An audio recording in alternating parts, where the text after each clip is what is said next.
Very good.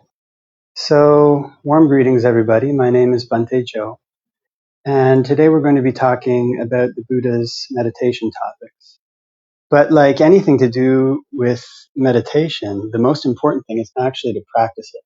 So, before we jump in there and start talking about some of the theory behind meditation, let's first jump in and start doing some of the practice. So, we're going to try the most common method of meditation, which is breath meditation. And the Buddha gave primacy to two different meditation topics in the canon. Not primacy in the sense that everybody should do them, but they're the ones that are most often talked about, most often emphasized. One of them is anapanasati or breath meditation. The other is a subha kamatan. We're not going to do a subha kamatana now. We'll do some anapanasati. So the important thing to know about anapanasati is often translated as mindfulness of in and out breathing. But actually, the Pali word pana is the same as the Sanskrit word prana. So in other words, prana is not just air. We think of breath. The word breath in the English language means air that comes into the lungs. There's an oxygen exchange and the air goes out. Prana means something different. It includes air, but it's also a kind of energy that goes through the body. So because of this, in order to do breath meditation well, we have to understand that what the Buddha was talking that we be mindful of is not just air, but it's also an energy system that exists in the body.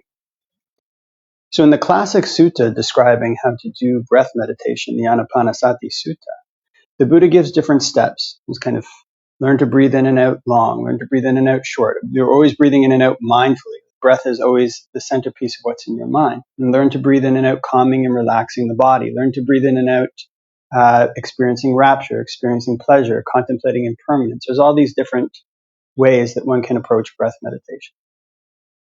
So one of the important things to know about that is to do all of these things well. It's not just a matter of adopting them as a technique, but it's a matter of understanding that what we're doing is we're manipulating.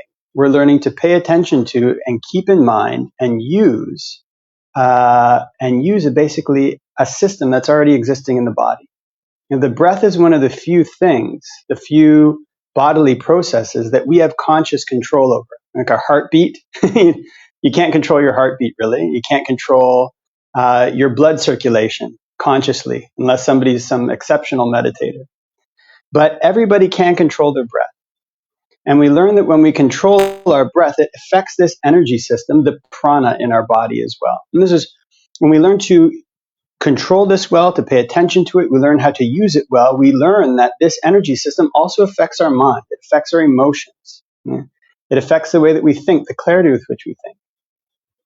So our goal in breath meditation, like any other meditation, is not just to master a technique, it's to train our mind. And what are we training our mind for? We're training our mind to grow in wholesome qualities and decline in unwholesome ones. So in this short 15-minute meditation, we're not going to be able to cover every single way that one can use the breath to try to develop the mind. But we'll cover some of the basics. One of the basic things is that we learn to use imagination. So we're just going to play a little bit. We'll do breath at the tip of the nose. In learning to calm and relax the body, we also learn to imagine that we can take breath in and out of any part of one's body that one likes. So we'll learn to imagine that we say can breathe in and out from between the eyes. We can breathe in and out from here. And you just think of this in terms of imagination.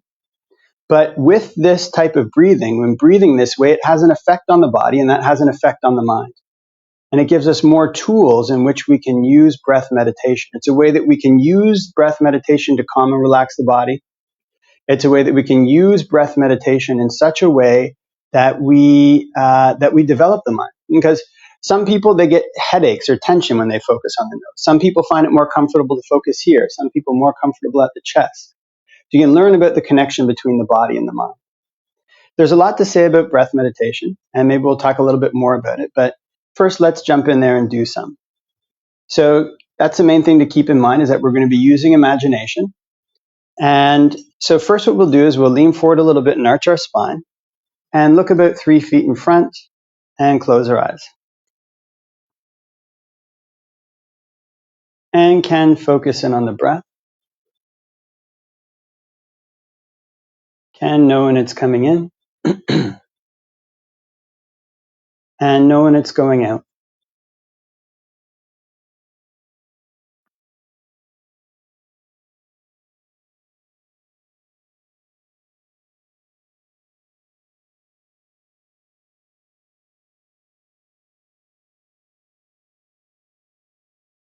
If we breathe in a long breath, can just know I'm breathing in a long breath.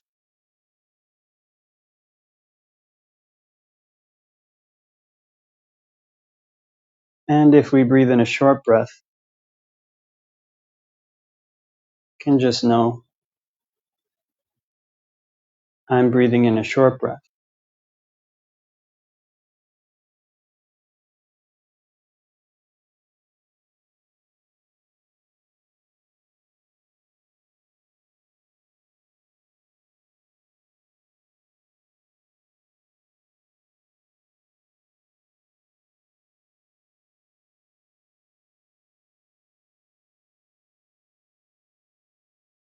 And can focus in on the breath at the tip of the nose.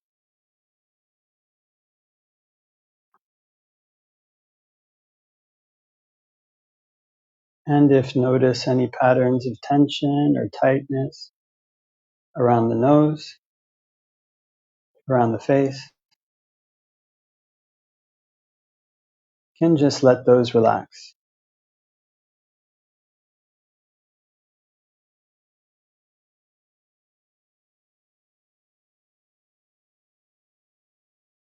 And can relax any patterns of tightness around the cheeks, around the chin.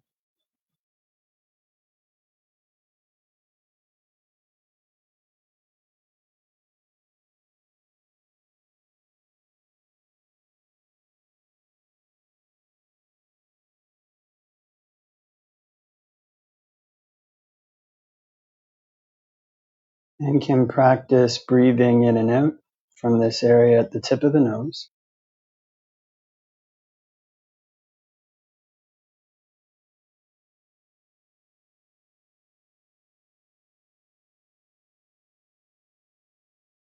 And when breathing in and out from the tip of the nose,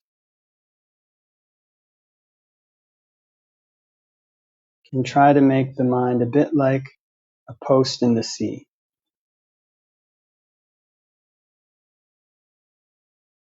And the water comes up over the post, the waves come over the post, onto the beach,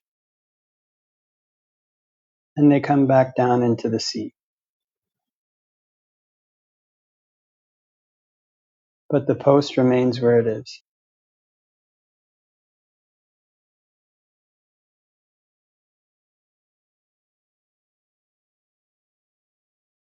And in a similar way, one can make the mind still, knowing when the breath comes in and knowing when the breath goes out.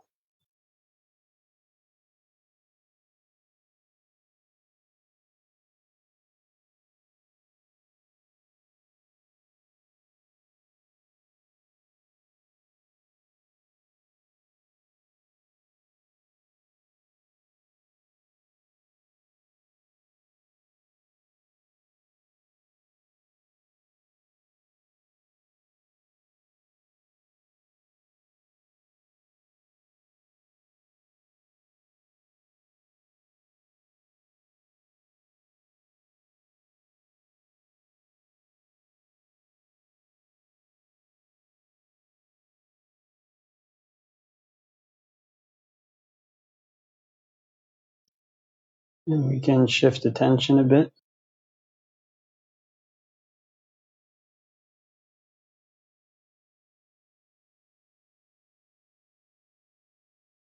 This time up to the area between the eyebrows.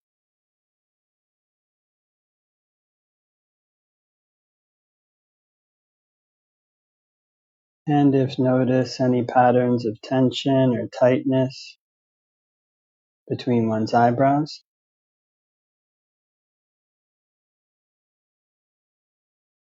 and just let those relax.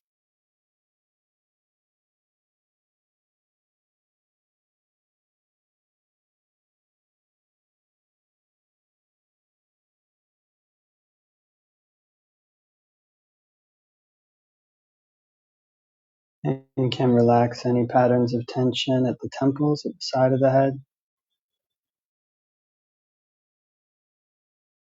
Can relax any patterns of tension behind the eyes, around the eye sockets.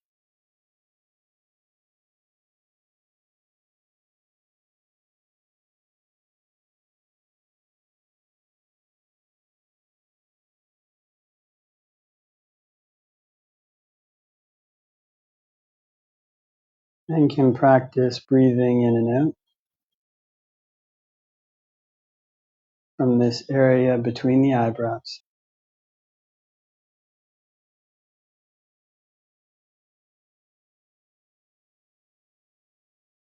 And when breathing in and out between the eyebrows,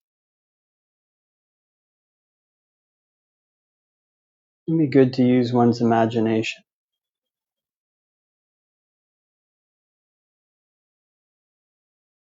So one can think of the breath not just as air that's coming in and out of the lungs,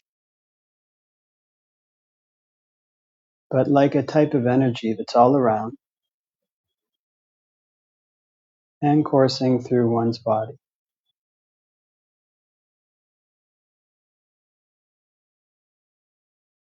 And it's possible to pull it into and out of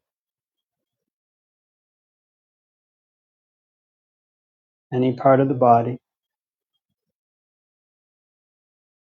one might like.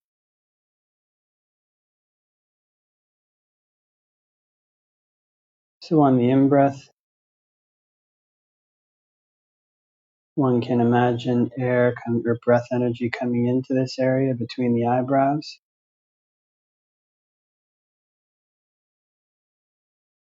And on the out-breath, one can imagine breath energy exiting from this area between the eyebrows. Almost like there was a little mouth there.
And can shift attention again.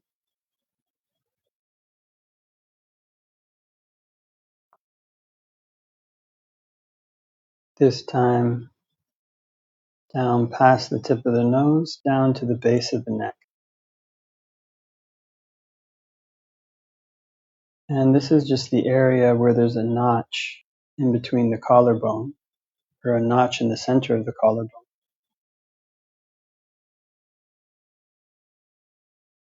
And if we notice any patterns of tension or tightness at the base of the neck, and just let those relax.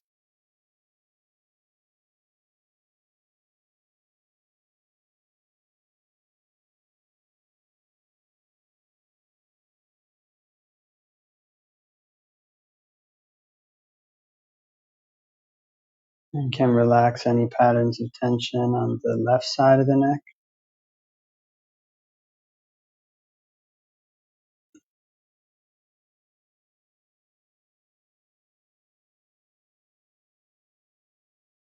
Can relax any patterns of tension on the right side of the neck.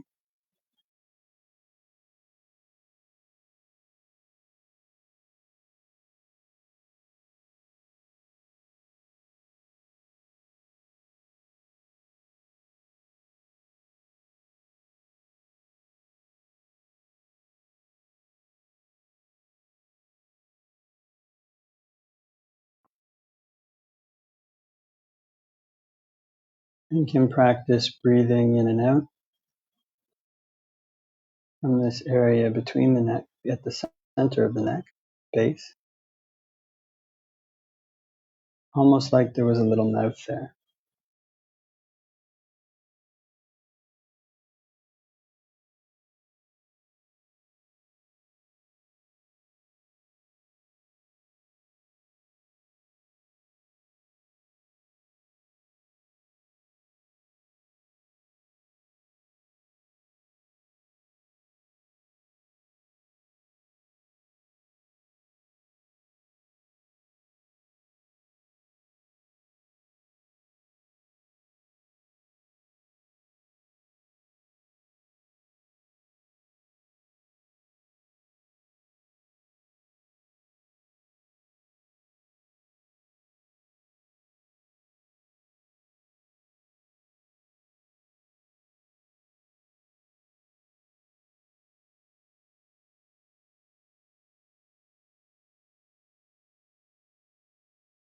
And can shift attention again,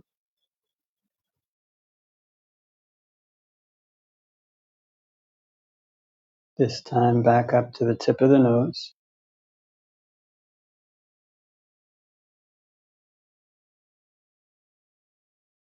And can just watch the breath there again.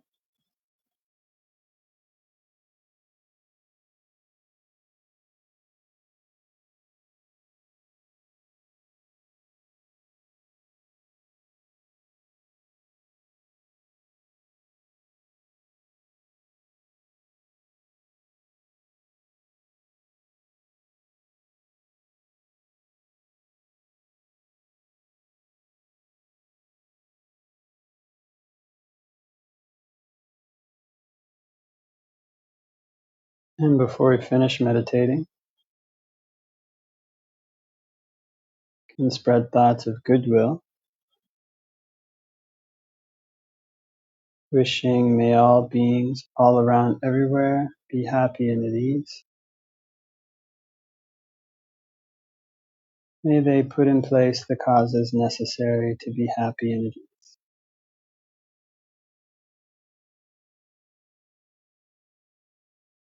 And we can make the mind infinite, can make it unbounded,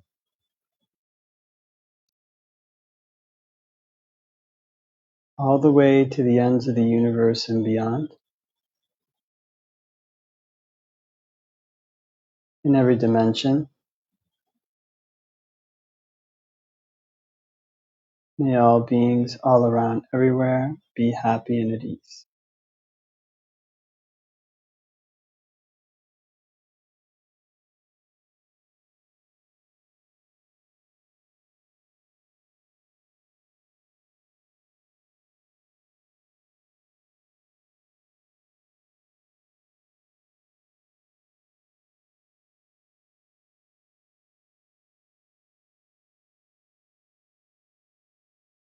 And can open our eyes. And we'll continue with our talk, but first start by paying homage to the Buddha. Namo tassa bhagavato arahato samma sambuddhassa. Namo tassa bhagavato arahato samma sambuddhassa. Namo tassa bhagavato arahato samma sambuddhassa. Buddhang saranang gacchami, dhammang saranang gacchami, sanghang saranang gacchami. Dutiyampi buddhang saranang gacchami, dutiyampi dhammang saranang gacchami, dutiyampi sanghang saranang gacchami. Tatiyampi buddhang saranang gacchami, tatiyampi dhammang saranang gacchami, tatiyampi sanghang saranang gacchami.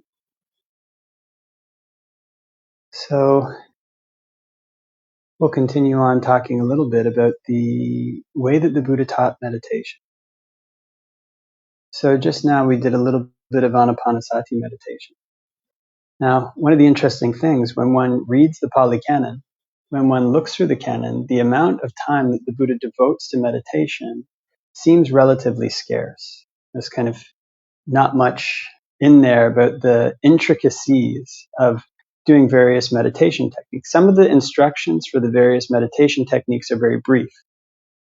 But then when we look in the Canon and we try to find out how the Buddha recommends monks live their life, the lifestyle that he recommends for monks is mostly devoted to meditation. It's basically a monk should sleep 4 hours a night, go on Pindapat, speak very little, and spend most of his day meditating. And it also recommends as well, you can also do some teaching, also do some studying, but the bulk of one's day, the majority of one's day, is to be spent on meditation. So in the modern day, through historical circumstances that largely occurred in Burma, meditation techniques have become really, really popular. And there's a reason for this, is because it can give one a lot of certainty. If one thinks, I'm at step A, I should do step B. I'm doing breath meditation, next I should see a nimitta. Or I'm doing breath meditation, next I should have this sensation. When the Buddha gives a simile for the way that the Buddha gives similes for the way that things work, and he's usually able to he comes up with similes that are excellent and appropriate for everything. The one thing that he said it was basically very difficult to come up with a simile for was how quickly the mind changed. So even the Buddha could not find something in samsara basically to relate to how quickly the mind changes. It's basically the fastest changing thing there is. So, in other words, the mind is something very complex. And its complexities in training the mind, you can't encapsulate them in a single technique. And the Buddha uses metaphors for training. He talks about training horses. Sometimes he compares himself to like a trainer, and you can compare himself to a trainer in different ways. And if you're going to train a horse, there's all these different ways you can train it. You think about training even something like a horse. You can't always just use the same technique for every single horse all the time. Right? There's no system of training. Even you train somebody to be a doctor or whatever it might be, there's all these intricacies within that skill set that one has to learn that are not encapsulated in a simple technique. Even putting together IKEA furniture, if anybody's ever tried to do that, sometimes you run into problems that aren't in the manual. So in other words, there's a temptation to view the Buddha's teachings on meditation just as a series of techniques, but when we look through the canon, we don't find techniques there. We find these very broad instructions. Learn to breathe in and out short. Learn to breathe in and out long. Learn to breathe in and out with the whole body. Learn to breathe in and out calming and relaxing the body. When we think about these instructions for anapanasati, there's so many different ways that one can approach it. And it's not just anapanasati, it's all the different meditation topics that the Buddha gives. He gives them in almost like a categorical form like this. Right? Basically, like gives the instructions, now you go ahead. Now, one of the reasons for this is that traditionally, the canon was not to be learned just from books. Actually, the canon wasn't written down until many centuries after the Buddha's death. It was always transmitted orally for a period of time. And what that meant was, at least if you wanted to know the Buddha's teachings, you had to at least meet with somebody face to face. There was always a community. The Sangha was charged with carrying on his teachings, both in carrying them on in terms of memorizing them and handing down the teachings that the Buddha gave, and in carrying on the living traditions that allowed people to realize them. So, from the time of the Buddha, there would have been monks who knew how to do anapanasati, knew how to do buddhanusati, who were doing all these various meditation topics and could explain the intricacies of how these topics worked for people depending on their character, depending on the situation that they're in.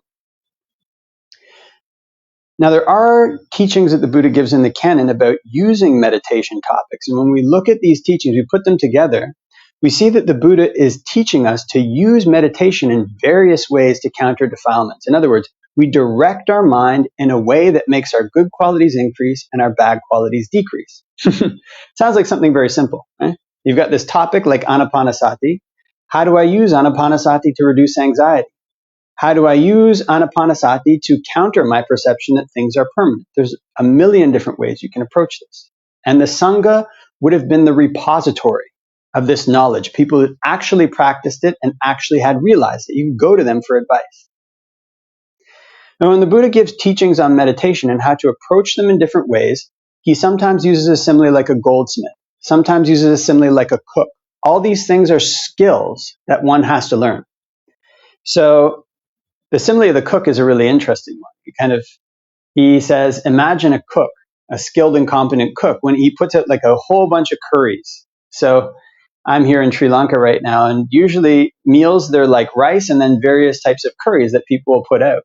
And you get like a dish rice, and then you get many, many different curries coming after that. And maybe, well, depending where you are, maybe 3 or 4. If you're on Pindapat, you go to different houses, you get a different curry in each different house.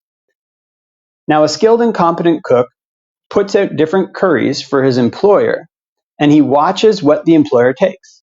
If the employer takes more salty curry, he puts more salty curry out. If the employer takes more sweet curry, then he puts more sweet curry out. And as a result, the employer likes his cooking and rewards him with wages, rewards him. So the Buddha says in a similar way, a skilled and competent monk knows the chitta nimitta, or the theme of his mind. In other words, a skilled and competent monk tries out the different meditation topics that the Buddha gives, tries different ways to approach them, and notices, when I meditate in this way, when I do anapanasati in this way, if I breathe in and out short, does my mind become calmer? Does it become more peaceful? Does it become more easeful? Are my good qualities increasing? Are my negative qualities decreasing? A skilled and competent monk watches his mind to learn the theme of his mind in this way. And as a result, whatever it is that one is doing in meditation that gives the best results, one does more of that. And in doing more of that, one can get rewarded. One can get rewarded with what the Buddha calls a pleasant abiding here and now. So the Buddha's teachings on meditation are like this. One needs to learn to watch the theme of one's mind. And that sounds like something very, very simple to do. Oh yeah, no problem. But actually it's very difficult, because the mind, as we talked about earlier, is the fastest changing thing in the world. What worked today in our meditation may not be what works tomorrow. So now we have to learn different approaches, different ways to use the breath to counter our defilement. So now what we're seeing is we're getting into the way that the Buddha taught meditation as not a technique, but as a skill. All the various metaphors that the Buddha uses for meditation in the Canto, well, most of them anyway, basically directed, the ones that I'm aware of, they're like skills. It's you have the similes of the goldsmith, the similes of the cook, similes of archers piercing great masses. He never kind of gives them as really like that. You just do exactly this and exactly this and exactly this. It'll give you the same result every single time. So when a person learns a theme of their mind, they learn how to choose an appropriate meditation topic. They learn to do it well. The mind is something very quickly changing. They have to learn to balance these various conditions that are both in the mind and externally to see how to meditate properly at that time. So you can compare this to like a carpenter. Kind of like if we're putting together IKEA furniture, ideally it will always come out the same. But I've tried to put together IKEA furniture before and it's come out badly.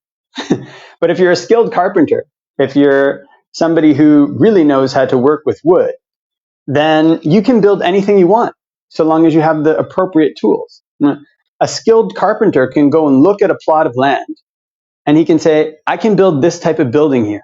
This type of land has water in it. I'm going to need this kind of foundation. I'm going to need to build it in this way. We're going to build it on stilts maybe because water comes through. Or if it's something very dry, if it's an icy country like Canada, all these different conditions require different types of construction. A skilled carpenter, from his experience, from his knowledge, knows what to do according to the conditions. And it's the same with meditation.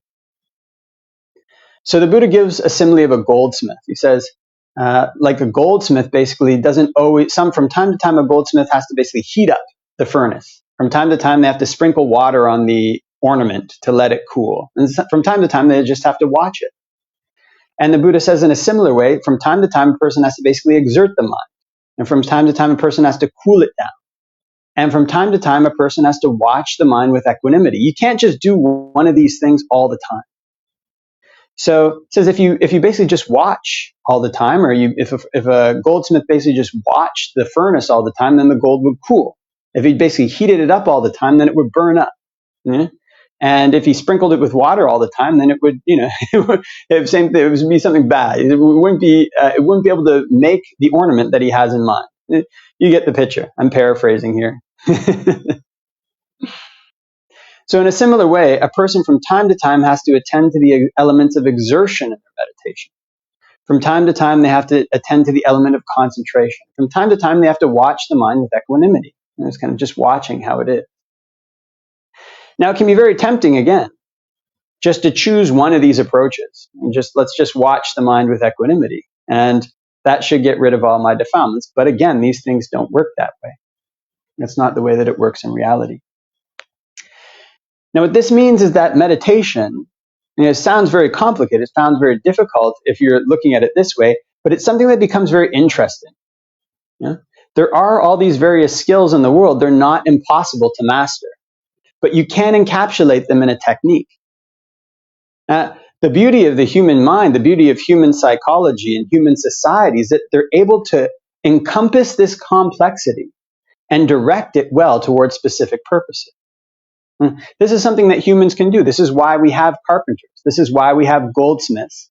And it's why we have meditators, or the reason which we can have meditators.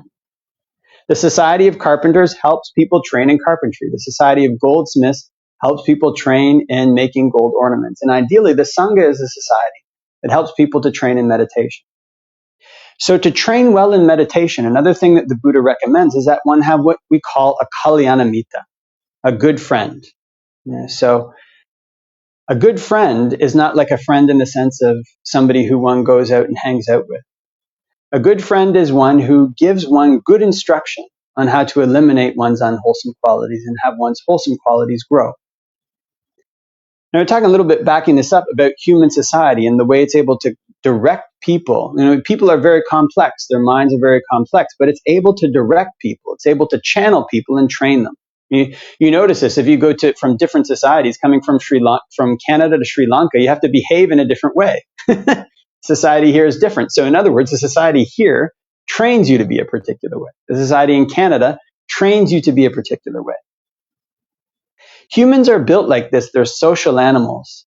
And so for us to train our mind well, one of the most important things is that we plug into a culture, we plug into a community, we associate with people we admire, who can help us bolster these wholesome qualities that we're hoping to develop. So first and foremost is to have this kind of teacher, and have this kalyanamitta when we first begin to meditate. And there's this sutta in the Anguttara Nikaya where the Buddha goes through and he lists all these qualities that leads to increase in wholesome qualities. Then he repeats almost the same list and he says, if you have good friends and companions, then you'll get this good quality. You'll have faith, basically these kind of things as far as I remember. You'll have energy. So this is one of the things for being a successful meditator. It's interesting because you can notice that even if you have friends, you have somebody you look up to, even if you think about this person with respect, whenever you're going to do something, you think, well, what would this person think about that? So having this teacher is a crucial element. Now, how to choose a teacher? Basically, I remember one time I was in Thailand as a young monk, and I went there to this monastery, and the monk was really highly regarded. And I asked him, how should I spend my time here really well? He said, basically spend your whole day meditating, sleep 4 hours. This was his advice to me, in short. And then as I was about to leave, I was like, what advice can you give me some advice for my bhikkhu life in the long term? He said, okay, well, go spend your time in seclusion, but for Vasa, come back and stay with a Kruba Ajahn who has the same charit. Now, those are Thai words. But what it basically means is that you should try to find a teacher who has the same personality as you. Somebody who you basically connect with. So again, we're coming back to this. It seems like something very complex. We've got to find somebody who's going to help us eliminate our defilements. But using the Buddha's metaphor of food, we all know what it's like to meet somebody who we have a connection with, and meet a friend that you have a connection with. If one is a layperson, one might have a husband or wife that one felt a connection to. And it's the same thing in looking for a spiritual teacher. And we look for this person, and we go around meeting different teachers. There should be this kind of personal connection. We feel comfortable around that person. There's just something about our relationship with them that we like. There's something about our relationship with them that just seems to click right, just seems to click. There's not something you can necessarily explain fully intellectually. Now, when you find a person like this, then you can approach them and ask them for advice about your meditation. And especially, it's important to find somebody who meditates. Because we're saying the mind is something that changes very quickly, but actually there's these principles behind the way that you can train it.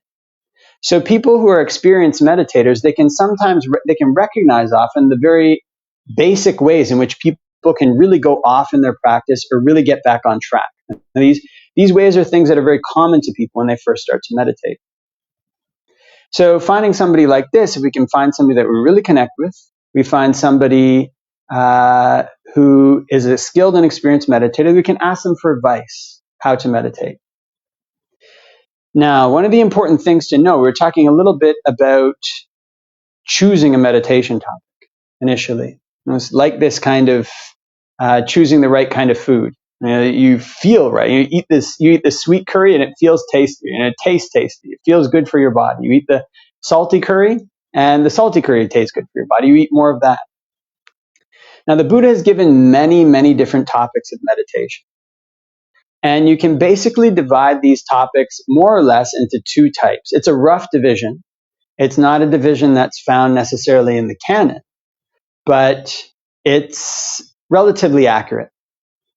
So on the one hand, you have meditation topics that you can use you're using to just focus on one object, more or less. You're trying to develop a wholesome mind state, more or less on focusing on one object. And these are what you might call samatha meditation objects. In the canon, the word samatha is used as like a quality of mind. It doesn't necessarily apply to these topics. So one of them, anapanasati, you can use that for a samatha topic, just keeping the breath in mind, letting the mind calm down. There's other topics like the 4 Brahma Viharas, metta, karuna, mudita, upekkha. These are topics where you just focus on spreading a particular emotion to all 4 directions, all around. Wishing, may all beings be well and at ease. Or wishing, may no beings suffer. Wishing, may all beings do well. Or spreading equanimity to all beings. And these are topics where you just focus on one thing. Then on the flip side, you have another type of topic, which the Buddha calls perception topics. Right? It's interesting because these topics are often referred to as vipassana. And vipassana is another quality of mind that's talked about in the canon. It basically means clear seeing. You see clearly. When the Buddha talks about these topics, he calls them sannyas. So one of them is the sanya of impermanence, a anicca sanya. Another one is the sanya of suffering. You learn to see the suffering in various things. Another one is the sanya of not self. You learn to see these things are not mine. I'm not the owner. They're not me. They're not myself. You learn to apply these perceptions to everything. Then you have other ones too. The second most important topic, the second most talked about meditation topic in the canon is a subhakamatthana. As a subhakamatthana is when you learn to see the foulness of the body. You learn to go through the body and imagine its various organs, its various parts. So we're not going to jump into these topics necessarily right now and talk about all of them in detail, but just talk about the basic difference between them. You've got the one hand topics that you're mainly focusing on just one object. On the other hand, you've got these sanya topics. So these sanya topics, these perception topics, the way that we cultivate those is the same way that we cultivate perceptions basically as we go through the day. So it was kind of interesting. I was doing a meditation course recently, which was really enjoyable. In the last course, we covered Vipassana. The last session in the course, we covered Vipassana. And so I had the people do an exercise. I said, okay, close your eyes and bring up in your mind something which you're worried about. But don't look at it directly. almost turn your attention away as if you're looking at this worry out of the corner of your eye. You're just kind of looking at it at the corner of your eye. You're not focusing your full attention on it.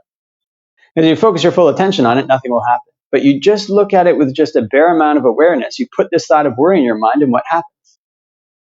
What tends to happen after that is that the thought will jump from one thing to the next. It'll jump from, I've got to pay these bills. What about my job? Oh, the manager said something bad to me today at my job. From there it jumps, what about my kids? What about their education? Then it comes back to the mind sometimes. Eventually you get back to the present moment, and then you think again about worry. In other words, there's this cycle that goes on with this perception, where you have an emotion, you've got a perception, and then you think about it in such a way that it jumps to the future, jumps to the past, and it increases this perception. It builds this like almost vicious cycle where whatever negative emotion it might be increases. Worry or whatever it is, anger, the way that the mind proliferates on these emotions. These are perceptions that we develop often and that we hold in mind unknowingly. So with these topics of meditation, what we actually learn to do is to take this quality of mind where it proliferates on a perception and turn it to our advantage. So we learn to think in various ways about the way that things are impermanent. We don't just repeat all the time, this is impermanent, this is impermanent, this is impermanent. We learn to look at the world, and these things become our base. They can almost become the basis for which we see the world. We cultivate these perceptions over and over again. Looking at this table is impermanent. It's going to fall apart. And look at a house. Imagine the house as it breaks down. Imagine what it's like in 20 years. And sometimes we come across a derelict house, then we stop and stare at the house and try to get the image of the house in our mind. And then we look at a beautiful house that we really like and imagine it slowly breaking down. We can use words to cultivate these perceptions. These things are impermanent. They're going to come up. They're going to deteriorate. These are all the ways in which the mind usually proliferates on things out of our control and causes us to suffer. So in other words, we're taking, when we meditate, these elements of our mind that are usually untrained, and we're learning to train them. So coming back to this metaphor of meditation like a skill, the Buddha sometimes gives metaphors of horses, as we talked about. You imagine like in ancient times when people had to ride horses. They didn't have cars so much. They just had to ride a horse everywhere. If you had a poorly trained horse, if you go into an area that's scary or an area that's dangerous, if that horse gets afraid, it flips out, it throws you off its back, and it runs away, and you're left in this dangerous area.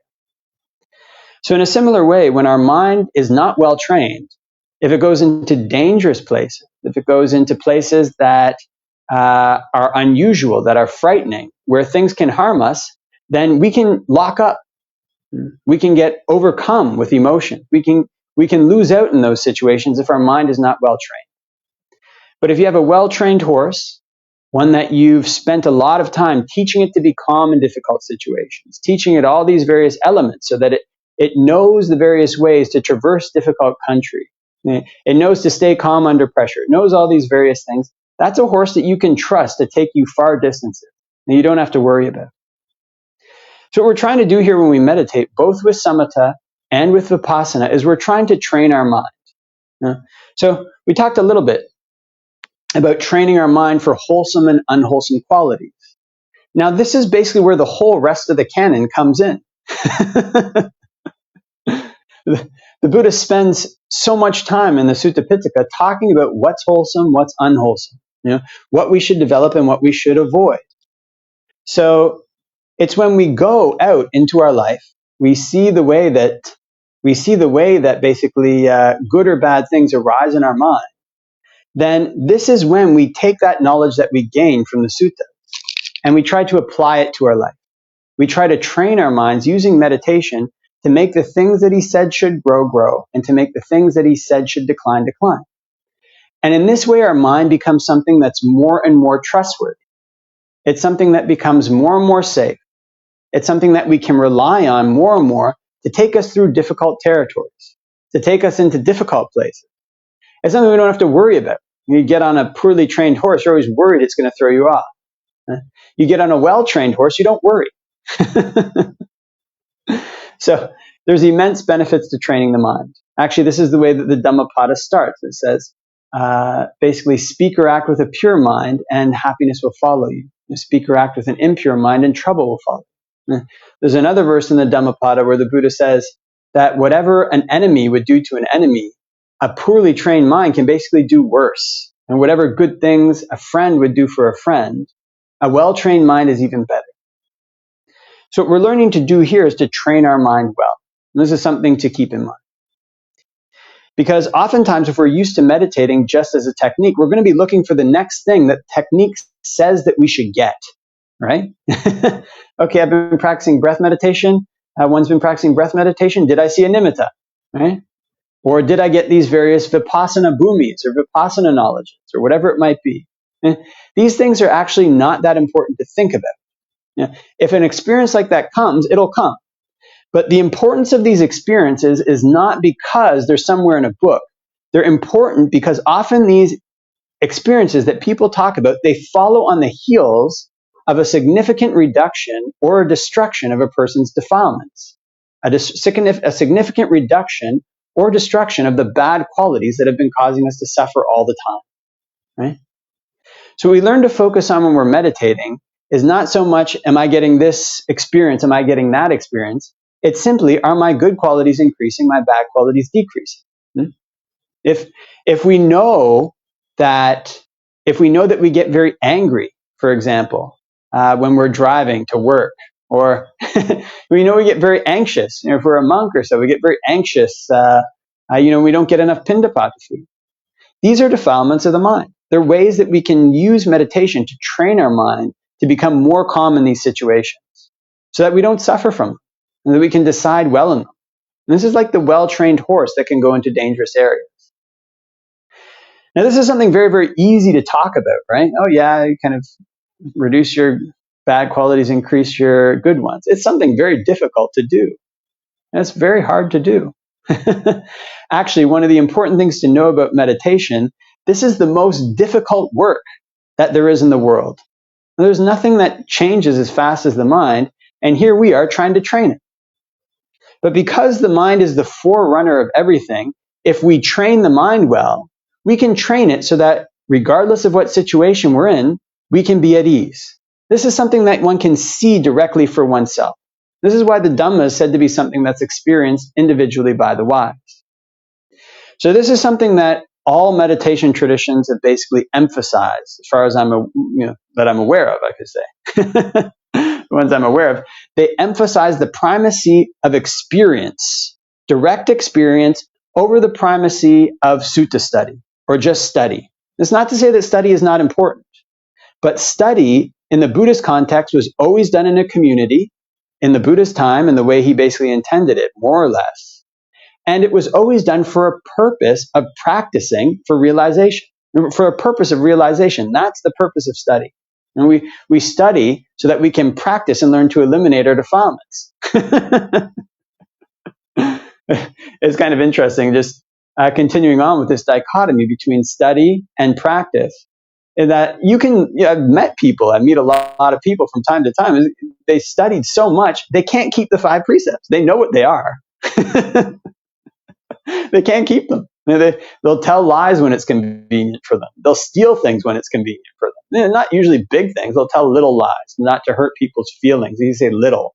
Or they'll steal minor things when it's inconvenient for them. Take things from the forest, or whatever it might be. Something minor like that. And this is lying. This is stealing. So we have to learn to train our minds.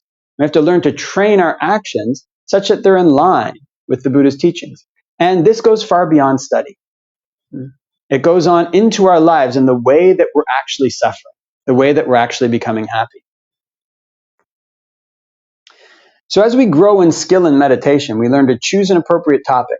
We've got a good teacher, a good community. We've got people around us who are meditating. And we learn to train our mind in various ways. What we find as we become more skilled at knowing what situations bring something up in our mind and what situations cause these things that come into our mind to diminish. And we learn to become more skilled in anticipating them. And we learn to become more skilled in applying the appropriate antidote. So now we'll move on a little bit to talk about some of the ways that the Buddha talked about meditation topics, because he talks about them like a doctor. Now, sometimes the Buddha compares himself to a doctor. And you imagine these different meditation topics that he gives almost like they're antidotes to different venoms that are in the mind, different poisons that are in the mind. Right? The Buddha uses this word asava to describe some of the taints. An asava, it's like a sore or an infection that's become so infected that the infection emits something like pus, or like some discharge comes out of this wound because it's so infected. So we learn to apply the right medicine to these asavas, the right medicine to these wounds. So now let's jump in there and talk a little bit about the different medicines that the Buddha gives for these different meditation topics. And if you're listening to this talk, whether recorded or live, the important thing to think about when we talk about this is, what is the main way that I have one of these asavas? What is the main way that I have one of these infections? And what appropriate remedy can I apply to it? So for anxiety, anxiety is often caused by proliferation of thoughts. One is just so used to thinking all the time, all the time, all the time.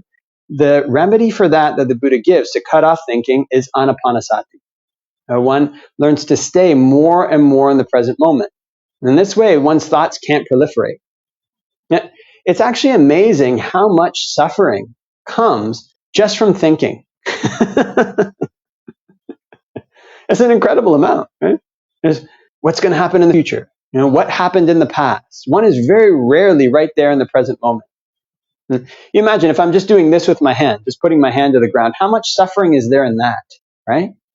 How much suffering is there in this next word that I'm saying? It's very little. It's quite manageable. So when one learns to stop one's mind from proliferating, from thinking unnecessarily, one reduces or can cut out this stress, this suffering that comes from anxiety. So if one is an anxiety type person, one wants to try to apply this medicine, right? Now this may be the main topic that you want to choose. For hatred, hatred is this feeling that you want people to come to harm. You actually dislike them. There's this feeling of like anger and dislike coupled with harm. It's different than what we might call cruelty. Cruelty, you can be kind of cruel, but you don't hate the person. You just want to see them suffer for your own enjoyment. And a lot of comedy is like this. Hatred is something different. You want the person to suffer. So if one gets angry very often, you ever travel with people in traffic in Western countries, this is where people's anger tends to come out very strongly, kind of at other drivers. You can know this for ourselves. If we're an angry person, the medicine for anger is metta, which is often translated as loving kindness, but is probably more accurately translated as goodwill. So we learn to spread this attitude of goodwill to all beings.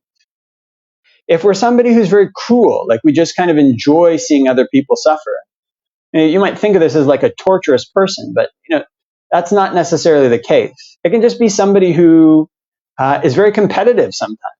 Sometimes very competitive people, they like to see it when people fail. They don't like to see it when people do well, and they can enjoy people's misfortunes.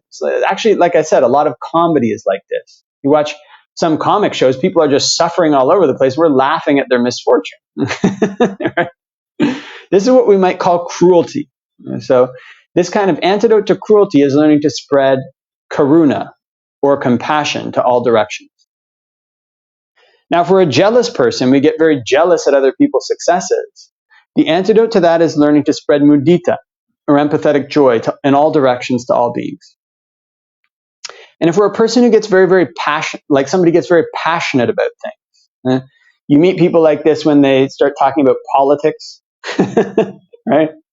They start talking about, rugby or football or whatever it might be, and they get really, really worked up.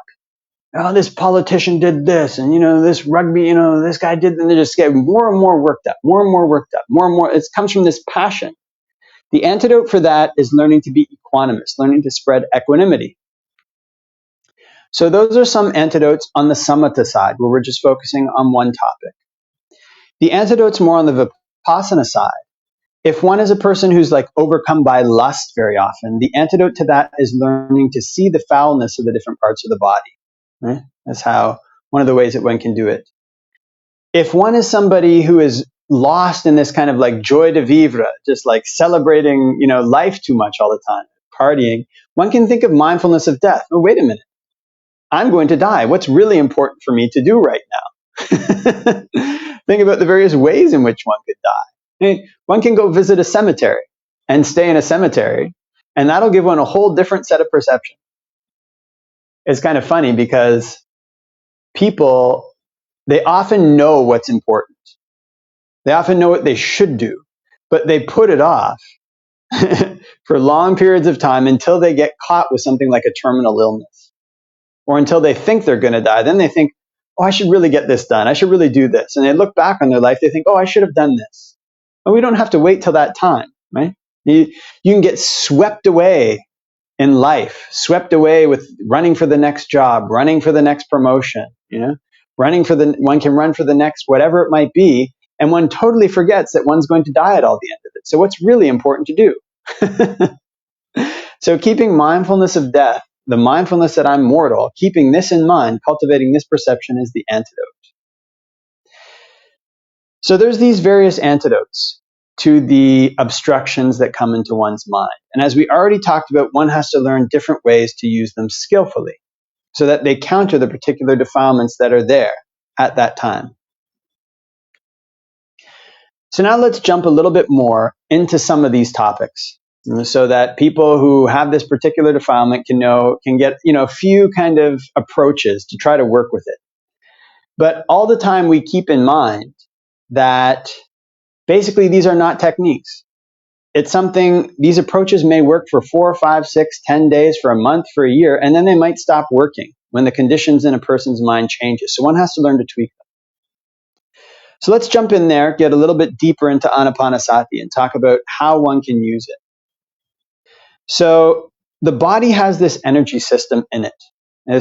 It's not recognized by modern Western science, but I think it's well recognized in Eastern medical science, Eastern medical philosophy. They call it qi in Chinese, they call it qi, or qi in Chinese, and prana in the Indian systems. We learn to get familiar with the way that the breath flows through the body. You can start to see the way that emotions affect the breath, the way that emotions affect tension in the body, the way that mind states affect one's breath, the way that mind states affect tension in the body. And if one can learn to do this, then one can learn to manipulate the way that one breathes. One can learn to manipulate the way one holds tensions in one's body, and in turn that will flip back and manipulate the emotion. It manipulates the thoughts too. This is one approach that one can learn to use. If you get very anxious, watch the way that one can watch the way one breathes when one is anxious. What's it like? And what's the tension in the body like? And what's the energy in the body like? And then when you're calm, when a person is feeling calm, watch how the breath is at that time. What's the energy like? What's the body like? Is it tense? Is it relaxed? Now, once you've gotten this in mind, then the next time you're anxious, change the way that you breathe so that it's the same as the way that you breathe when you're calm. And watch what happens to the mind. Now, this is one approach that you can use. So, with metta, if a person is suffering from hatred a lot, then one of the important things to know with spreading this metta is that it doesn't mean that you have to fall in love with everybody. If we're spreading metta to all directions, we want to eliminate hatred, it doesn't necessarily mean you're going to start to love the people that you don't get along with. Actually, for monks, there's this chant that we do where we spread metta to snakes, and then we ask them to leave. So there's a line in the Metta Sutta where it said, basically it says, like, just as you should basically cultivate metta as a mother would protect her child, her only child, so too should you spread metta to all beings, basically. So in other words, we want to protect this mind state in the same way that a mother would protect her child. Yeah? We want to protect this mind state of goodwill. And what this mind state means is that not necessarily that we're going to love everybody like a mother loves her child. Actually, the word for love in the canon is pema. And there's a sutta called From One Who Is Dear. It's called the Piyajataka Sutta.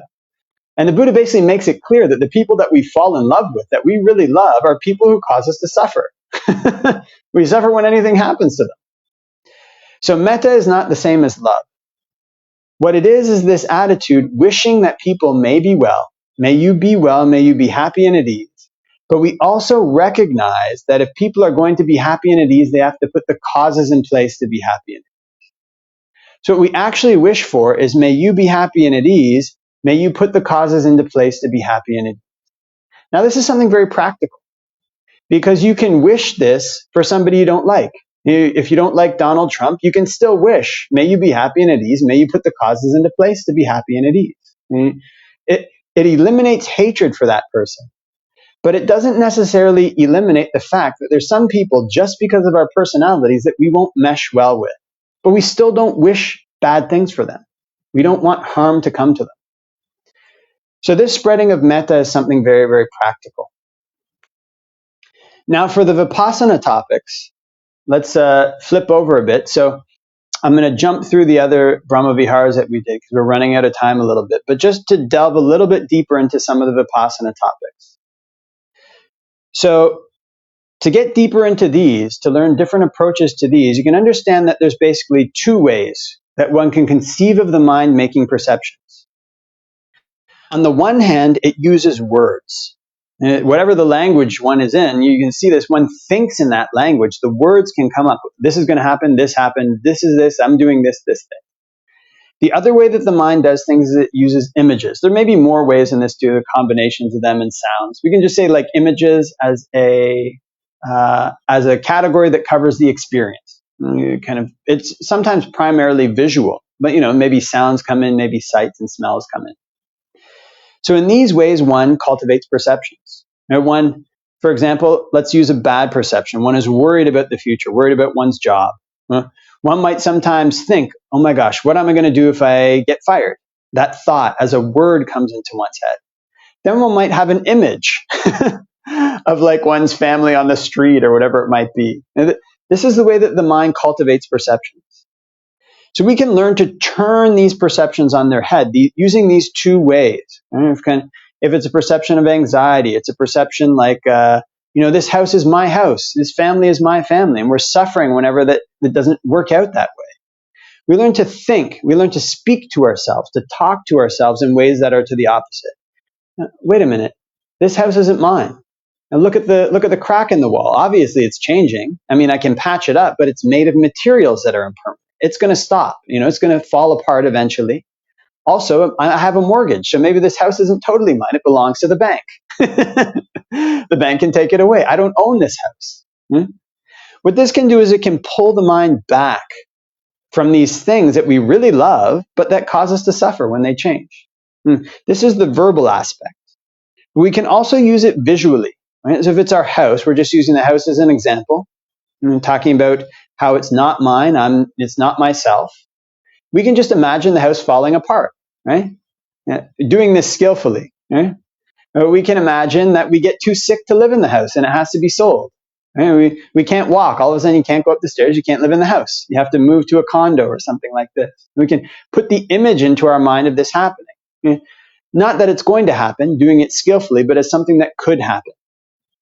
So in these ways, we can use both the words, the verbal fabrications, and also the images in order to counter, in order to cultivate perceptions to the opposite. Use these sanya topics.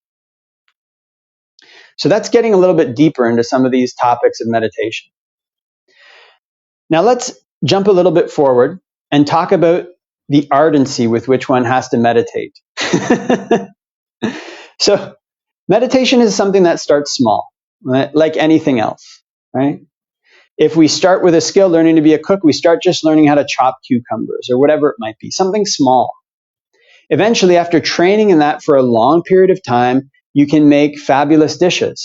Right? You can have a skill where you can look at the ingredients in your cupboard and know what to put together. So because meditation is a skill and not a technique, it takes time to develop the skill. It's something that one has to have commitment to do well. And it's like any other skill. It's often something that's a matter of hours that one puts into it, deliberately trying to improve. Right? So it's good to have this idea in mind about meditation that's accurate. An idea in mind about training the mind that's accurate. This is going to take work. but it's the most important and valuable type of work. So with these types of topics, the Buddha gives a simile for how one should keep in mind, say, like he says, mindfulness of the body, which can be both the breath and a subhakamatthana. He says, imagine that there was this crowd that gathered. So these days we have like street performers. In those days they had courtesans, these really pretty girls who were performers, and also they were doing other things too. But in any event, they would go and perform sometimes, and then a big crowd would gather around them. And he said, imagine that there was this courtesan, she was dancing, a big crowd gathered around, and you were given basically a bowl of oil and said, put this bowl of oil on your head. I think it was put this bowl of oil on your head or carry it, one of the two. And right behind you, a man will be coming, and with a raised sword. And if you spill even a drop of that oil, then he'll cut your head off right there. And the Buddha says, what do you think? Would that person let their attention stray away from that bowl of oil? I said, no. And he said, well, the simile is to convey a meaning. It's basically that's the way that you should keep attention on the body, mindfulness of the body. So we learn to start small, building up these meditation techniques, learning to use it to eliminate our unwholesome qualities, and we do it more and more until we actually start to approach our life more and more through meditation, rather than through this chase for external things. Oftentimes when a person doesn't know what it is that makes them happy, they're just chasing. The next promotion, the next house, right? The next car. They're just chasing. They think that thing will make them happy. They get it and it doesn't. So they go looking for something else. So in other words, people try to solve the problems of unhappiness in their life with looking for the next external thing. When we flip that on its head and we start to try to solve the problems in our life more and more with meditation, then this is when we become more and more like this person who doesn't let their attention slip away from the bowl of oil, right? It's not something that we necessarily have to think, oh man, that's too hard, I can't do it. It's something we can build up as we recognize the benefits that come from training our mind. And we recognize the happiness that comes from training our mind. Now, when we do things in this way, then our meditation topic becomes what we might call a satipatthana. The Buddha uses this word satipatthana. It means like establishing of mindfulness, or it can mean foundation of mindfulness. In other words, the way that we usually see the world is through perceptions that we don't control. Usually we're thinking of things as their mind. We're thinking how we want to get the next thing. We're not controlling our mind. It's just running wherever it wants, like a poorly trained horse or a poorly trained dog. We learn to yoke it. We learn to tie it to this meditation topic. And this meditation topic, rather than these random perceptions, becomes more and more the way that we see the world. We see the world more and more, say, through our breath. How is the world affecting my breath? Right? And how is my breath affecting my mind? Right? We see the world more and more in this way. And what this means is that our world, the way that we're actually living, becomes more and more under our control. Right? We can't control the things external to us. When we're launching out to them, and that's what's important to us, that's our world. But when our world is our meditation topic, when we use this to solve our problems, this becomes more and more our world. That's the world that we live in. Right? So when this is what's important to us, when this becomes a basis or a foundation for our mindfulness, when it's the way that we see the world, when we focus on these things, not letting our mind stray out, like if we were holding a bowl of oil going through a crowd with a beauty queen, then this is what one can say can happen. One can develop what they call the jhanas, and these states of kind of bliss, states of happiness that are far superior to any other type of happiness that one has experienced before. And it requires a huge amount of dedication. But the dedication is worth it for people to cultivate because this is a much higher level of happiness. This is on the samatha side, when one learns to focus on a single object. But more important in terms of meditation is that we're doing this to be happy, right? The purpose for which we do everything is to be happy. We train our mind so that we can be happy. Usually we're just running all over the place. And the reason that we run and search for these things is because we think that they're going to make us happy, but they don't. Okay? So when we turn our mind to vipassana, to these, we're going to call vipassana, to the perception topics, we're cultivating these perceptions with an investigation in mind. Why is it that my mind keeps launching out to these things? I know they're going to cause me to suffer, but I can't give them up. I'm addicted. Right? Addicted to the next car, addicted to the next house. I know that it's not going to do what I hope it will. But when I go there, my mind is gone. We have to investigate this. This is why the Buddha says that ignorance is the cause of suffering. It's us who's launching out to these things. We're the ones who are doing it. We're the ones who go launch out to the house, launch out to the car, launch out to a body. We're the ones who grab these things. We want them and we suffer. When they don't do what we hope they will. And we suffer from old age. We suffer from sickness. We suffer from death because of our addictions to things. We're addicted to these things because we don't see them properly. We don't see them clearly because, as we talked about, going through the day, although we might know intellectually from reading a book that all phenomena are not self, all phenomena are suffering, right? All phenomena are impermanent. When we go through our day, when we're not mindful, when we don't have a satipatthana, we're thinking the opposite. The perceptions that we cultivate just going through our day are the opposite. We're cultivating perceptions all the time. Oh, this house is great. It's permanent. It's mine. I'm going to do this with it in 10 years. I'm going to do this with it in 20 years. Oh, my body, I really, the body's really great. I'm going to do this with my body in 10 years and 20 years. I did this with it in the past. These are perceptions that the body's permanent, that it's mine, that it's desirable. These are perceptions that the house is mine. It's permanent. It's desirable. We're thinking about what we're going to do with it. We cultivate these perceptions. So we learn to take these perceptions on and cultivate the opposite so that our mind detaches from these things. The word upadana, it both means clinging, and we cling to things, but we're also sustained by them. We feed on these things. We're addicted to them. So we learn to cultivate vipassana to break our addictions.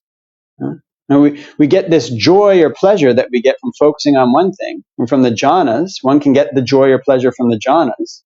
But we also learn to use that joy or pleasure to look clearly at things, to see clearly where one is creating perceptions, and to see clearly how one is creating perceptions that cause one to suffer, and why one is addicted to these things, so that one can let them go. So the Buddhist path of meditation is something very, very practical. Right? It's a training. We're training our mind for happiness. We start by training it to eliminate our bad qualities and develop good ones. We move on to train our minds to try to develop the jhanas. And finally, we learn to train our minds to see clearly so that we can give up our addictions to things that cause us to suffer. We can give up our clinging, our upadana, not just to our house, to our car, but to everything, to samsara itself. Because this is why we suffer. We cultivate perceptions to the opposite. We think samsara is a great place to be. We don't see what it's like in that moment. So meditation can go very deep in this way. It doesn't go deep necessarily in the sense that we're going to see big Abhidhamma terms, that we're going to see cetasikas and mind moments, that we're going to learn the way that the world evolves and devolves, that all these things are, these things that are in the books that are not from the Buddhist teachings, that we're going to get some big insights into that. What we're going to do if we train our minds is to get insights into what causes us to suffer and how to let it go. And there's nothing more important than that. This is the highest goal of Buddhist teachings, is to eliminate our own suffering. And meditation is the path that the Buddha taught to do this. And it was given in brief in the canon, almost in categorical form, and it's given in brief so that we can develop it as a skill, so that we can find kalyanamitas to help us along the path, so that we can choose an appropriate meditation topic to help us eliminate our defilements, so that we can learn to use it like a carpenter uses his tools to shape a house. We can learn to shape our minds, shape them so that they're good, shape them so that they're safe, so that they can take us through dangerous areas. But at the end of it all, we learn to let go even of the things that we've been shaping, even of things that are conditioned, because whatever we grasp onto that's conditioned will cause us to suffer. And we learn to train our mind to let go of these addictions so that we can find something better, so that we can find a peace that doesn't depend on conditions. And this is the aim of the Buddhist teachings. It's available all the time, at any stage in the Buddhist dispensation, to whoever wants to train their mind for it, whoever wants to practice for it. And this is why it's most important that we do this work ourselves. It's much, much more important than reading the books, training our mind for a happiness that doesn't change. Okay, so leave that for reflection. That's been about an hour and 15 minutes, and I think we're going to try to go for an hour and a half total. And I think we're going to chat a bit about if there's any questions. I could try to answer questions. But if there's no questions, that's also fine. So please post your questions in the comments section.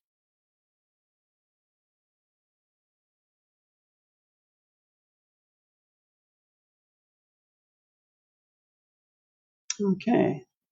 So what's that one say there? I'm sorry, my face is going to get really big because I can't see what the question says. Can you explain the differences between cruelty, sadism, viciousness, etc.?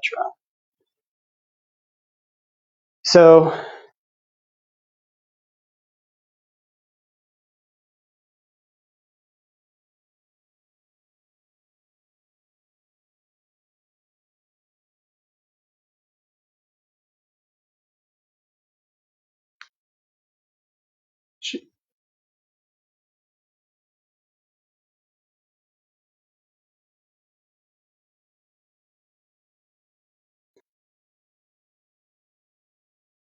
sure. So again, it's not just the face that we had a limited amount of time to do meditation today. So I only went around the face, but actually you want to go through and one wants to go through and learn to relax the whole body. So this is part of the instructions in the Anapanasati Sutta, to learn to breathe in and out, relaxing the body. So the reason that we relax the body is because actually thoughts travel or are lodged in patterns of tension in the body. So if you talk to massage therapists or talk to different people, they sometimes tell you stories like they'd be massaging some pattern of tension in a person's body that they couldn't get rid of, and all of a sudden when it released, some memory came up. So what we're trying to do basically is to get our mind to focus on a single object, and to do that, basically the body needs to become more and more relaxed. It's because the way that we direct energy, the way that we direct thoughts, like I said, there's this energy system in the body. That energy system, or the way that we direct thoughts, is also bound up with the body. So this is something that can become very obvious to meditators as they meditate. That patterns of tension in the body are associated with thoughts.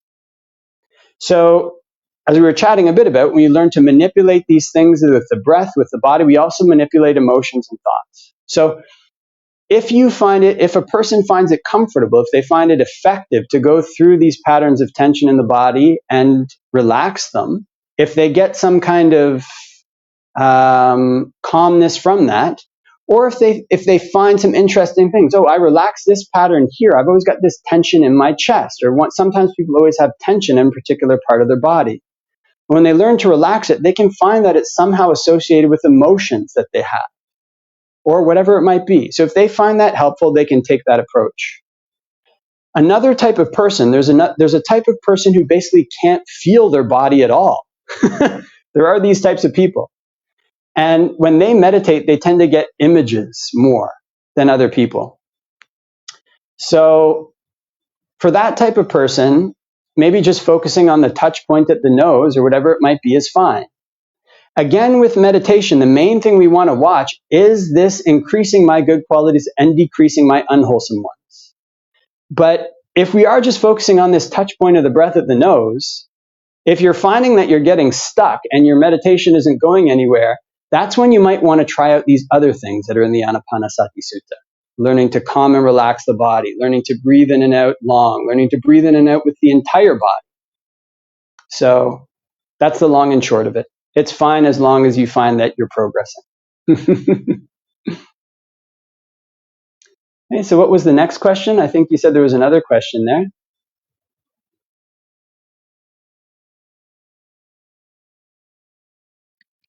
Okay, I find.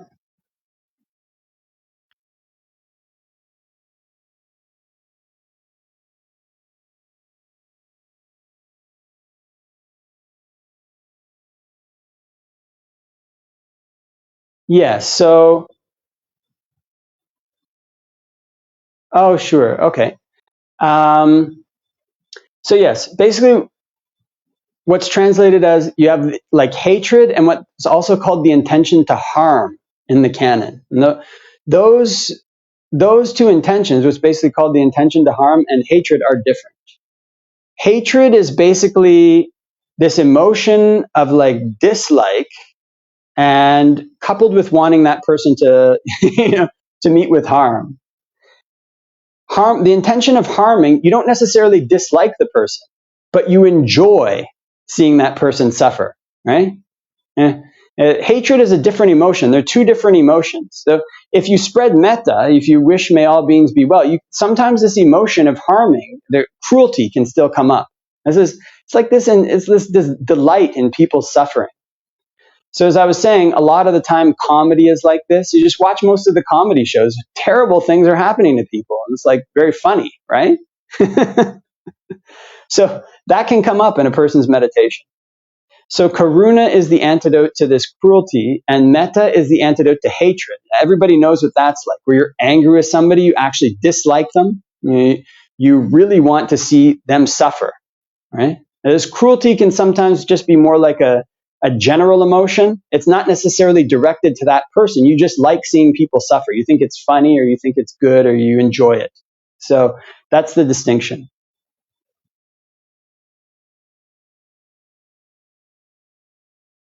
Okay. So is there any more? Was there any more questions? Okay, great.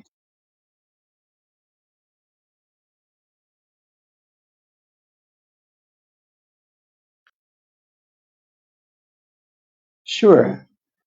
So I think basically we've said it all. Just chatted about meditation for quite some time. And as I said at the end of the talk, the most important thing to do is to practice. So I hope that whoever listened to this talk, or listens to it online, or listens to it later, that it's an aid, that the Buddhist teachings are an aid in your practice. And I hope that your practice leads to the highest goal, which is nibbana, or the end of suffering. Okay. Oh, we have one more question. So I won't repeat the closing, but I'll answer this question. When we practice meditation, do we perform metta simultaneously or before/after? So you can do either. I mean, it's good to, the way that I was taught meditation is you usually close with metta. You can also open with it. You don't have to. It's just nice to have this attitude of goodwill towards all beings. It's just a nice feeling. So it can keep the meditation from becoming a little bit too dry, or say like too focused on oneself. Although all meditation topics are related to oneself, but you can do it before or after as you like. Just experiment and see what you like. But you'll be doing it all the time, or mostly, if you try out metta and you find that it's like a suitable topic for you, like eating food that tastes good. And then you know that that food is the right food for you. If you try out metta and it just feels like this topic that really clicks, like meeting a person that you like eating food that you like, then that's probably a good one for you to basically do most of the time. You might have a few other ones that you bring in for other defilements, but if that's your main topic, then you would just do it all the time. So again, as to whether or not to do it before, do it after, do it during, do it all the time, the litmus test is whether your good qualities are increasing and your bad qualities are decreasing. Whether it feels right. And if you have a meditation teacher that you're working with, they'll know you well, and they'll be able to help guide you, or help give you pointers or suggestions in that. Okay. So is there any more questions? Okay, so going once, going twice. Okay, so we can finish just, oh, there's one more. Oh, how do we enjoy meditation? Okay, here we go. Okay, we've got one more. Okay, on the going twice, it came up. So how do we enjoy meditation? So you enjoy meditation if you choose it. You're more likely to enjoy it if you choose a topic that you like, right? A lot of the time, like I said, one of the main reasons people run into these kind of like walls with meditation is that they don't meditate in a way that's appropriate for them. They're trying to do a technique. And they're trying to get results that somebody else said they should get results for. If you meditate in such a way that you're looking for what it is that causes you to suffer, and you're trying to eliminate that, then you're more likely to enjoy it. So just watch when you meditate. Choose a good topic. One can choose a good topic. One can keep in mind, why am I suffering? What is it that's making me suffer? Is it anxiety? Is it anger? Is it like sloth? Am I getting really, really depressed? What is it that's making me suffer? And then choose a topic that counters that. Hmm? When you see that thing that makes you suffer, the big thing that's making you suffer in your life diminish, then take joy in it. Hmm? Learn to use that extra energy that you have to develop more wholesome qualities and to meditate more. And this way it'll become a virtuous cycle, right? Where your bad qualities are going down, you're happy because of it, your good qualities are going up, and because of that, you put more energy into meditation and you get more good quality. So this is one of the ways that you can enjoy meditation more and carry it forward. Okay, so I think, yep, so please post your questions here, but not many more. So it was nice to get together and talk with everybody today. So, what do we have? How to difference if the likeness of the object is wholesome and not, turning likeness into craving for that object. Yes, so for example, breath meditation. So craving is the cause of suffering in Buddhism. But what you notice when you practice Buddhism is that he takes all the elements of samsara and learns to turn those elements to destroy samsara itself. So there's a sutta where he gives the simile of the raft, right? And you're crossing this really dangerous jungle and you see the further shore, which is safe. And so to do that, you get all these vines and things together and twigs and you bind them together. Things from this shore, you bind them together to make a raft. And then with effort, you paddle across the shore using this raft. And when you get to the other shore, the Buddha says, okay, what do you think you should do? When you get to the other shore, would an astute person take the raft and carry it around on its head? No, he'd leave the raft there. It's done its work. So in the same way, we don't eliminate craving by just thinking I shouldn't crave. The mind works on a process of addictions, right? You can think of it this way. We're addicted to things that we know make us suffer. So if you've ever given up an addiction, what you do when you give it up is you replace it with a less powerful one. When the cravings come up, you replace that with something that's less harmful. If you're used to eating junk food, you replace it with exercise, maybe, right? It's still an addiction, but it's a more wholesome one.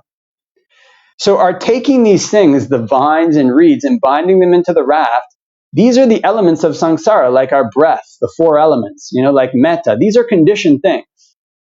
We bind them together. We know that we're suffering, so we have a desire to get out. This is a type of craving, right? We bind the raft together, and then we paddle. We make an effort to cross to the further shore. This also requires desire and effort.